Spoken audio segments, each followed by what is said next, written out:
La Biblia es uno de los libros más influyentes en la historia de la humanidad. Explora las grandes preguntas de por qué existimos. Ha inspirado a muchas personas a hacer cosas asombrosas.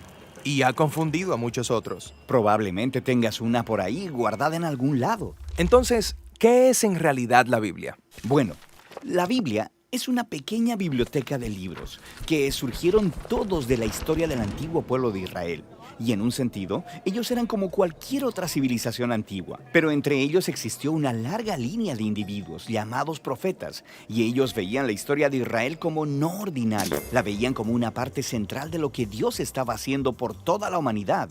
Y estos profetas eran genios literarios. ¿En serio? Sí, ellos usaban de manera experta el lenguaje hebreo para escribir narrativas épicas y poesía muy sofisticada. Eran maestros de la metáfora y de la narrativa y utilizaron estas técnicas para explorar las preguntas más complicadas de la vida acerca de la muerte y la vida, las luchas del ser humano. Así que hay muchos autores diferentes que contribuyeron en escribir este libro. Sí, y estos textos fueron producidos en un periodo de más de 1000 años, empezando con los orígenes de Israel en Egipto hasta su reino y su primer templo, pero eventualmente fueron conquistados por los babilonios, quienes se los llevaron al exilio. Luego, en un momento crucial de su historia, muchos israelitas regresaron a su tierra, construyeron el segundo templo, reformaron su identidad, y es aquí cuando las escrituras judías empezaron a tomar la forma en que las tenemos hoy en día. Está bien, la Biblia judía. ¿Qué hay en ella? En hebreo se llama por un acrónimo conocido como Tanakh. La T es por Torah, a veces llamada la ley. Esto es, los primeros 5 libros con la historia del nacimiento de Israel. La N es por Nevi'im, una palabra hebrea para profetas. Y esta sección consiste de los libros históricos que cuentan la historia de Israel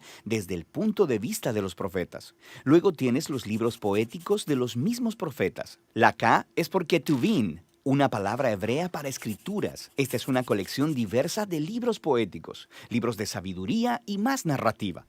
El pueblo judío cree que a través de todas estas obras literarias, Dios le habla a las personas. También hay otras escrituras judías que estaban siendo producidas durante el periodo del Segundo Templo. Sí, un grupo realmente diverso de textos, y estos también eran muy valorados en las comunidades judías. Y había debate en estos tiempos antiguos sobre si algunos de estos textos debían o no ser considerados como parte de sus escrituras. Así que hay muchos tipos distintos de textos escritos en un periodo de tiempo muy largo. ¿Por qué los juntaron en la forma en que lo hicieron? Todos estos textos juntos cuentan una historia épica sobre cómo Dios está trabajando a través de este pueblo para traer orden y belleza al caos de nuestro mundo. Y todo ello culmina en la esperanza de un nuevo líder, quien vendría y renovaría toda la creación. Y luego el Tanakh termina, y este líder nunca llegó. Así que es una obra escrita de manera experta, pero le falta el final. Exactamente. Luego, unos pocos siglos después, un profeta judío llamado Jesús de Nazaret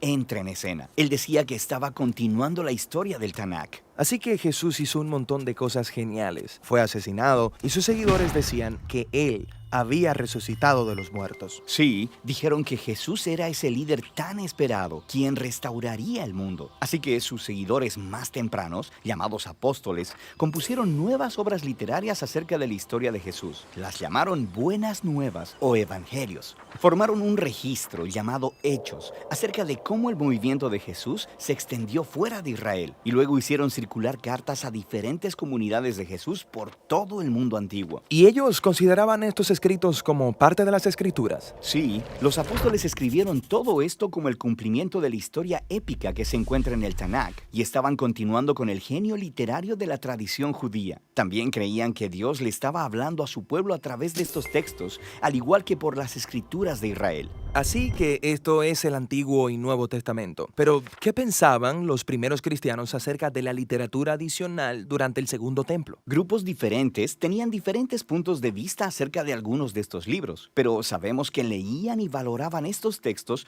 porque los utilizaron junto con las escrituras judías. Está bien, entonces tenemos el Tanakh, las escrituras judías, tenemos estas otras obras del periodo del Segundo Templo, luego las escrituras de los apóstoles acerca de Jesús, y eso es mucha mucha literatura. Entonces, ¿qué hay en mi Biblia? Durante 2000 años, el movimiento cristiano ha tomado formas diferentes y desde el principio todos los cristianos reconocen tanto el Tanakh como las escrituras del Nuevo Testamento. Y durante siglos, mucha de la literatura del Segundo Templo era leída como parte de la tradición bíblica. La Iglesia Católica, por ejemplo, eventualmente la hizo oficial y llamó a algunos de los libros de esta colección libros deuterocanónicos. Algunas iglesias ortodoxas incluso usaron más libros de la literatura del Segundo Templo. Y luego, en el siglo XVI, durante la Reforma, los cristianos protestantes quisieron regresar a las escrituras más antiguas de los profetas y apóstoles, así que solo aceptaron el Antiguo y Nuevo Testamento. Muy bien, creo que ahora entiendo.